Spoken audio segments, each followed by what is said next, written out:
So guys, ang galing dito sa Singapore, oh. Yung mga toll gate ay automatic nang kumakaltas sa mga bumabiyahing sasakyan dito sa kanilang national road.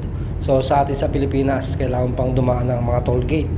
So dito po sa Singapore ay wala na pong mga guard o hindi na sila humihinto para magbayad ng toll gate. So automatic na po itong kinakaltas sa kanilang sasakyan. So yun po, yung dinaanan nila kanina, yung ERP na tinatawag. Napaka high-tech po talaga rito. Drive carefully.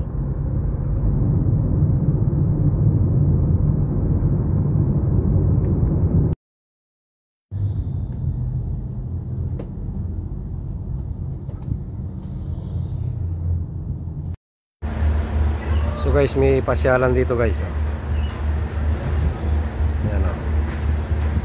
Mga kubo-kubo. Night market. Ayan, may market dito. So ayan guys, durian, oh. Daming durian.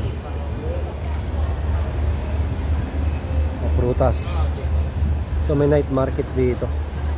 So, maraming paninda. Ayan. Bazaar. Night bazaar. Pwede kayo magtambay rito, kumain. So ayan, yung mga kubo-kubo. Dito lang to sa Sembawang guys. Ayan, marami ring mabibilan doon sa loob. Ayan yung mga kubo-kubo nila, oh. Ganda, oh. Salo sa gabi, maraming ilaw rito. Ayan, may video okay rin. May kantahan din doon, marami rin tinda sa loob. So uwi na tayo.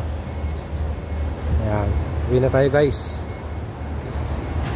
Tayo sa Sun Plaza. Ayan. Nasa Sun Plaza tayo guys. So dito ako bumibili ng gold. 101 ngayon yung price ng gold dito per gram. 101 ang gold ngayon.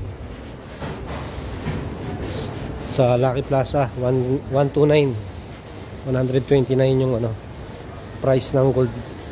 Lado lang mataas. So dito kasi mga second hand to, yung mga tinitinda, kaya medyo mura pa.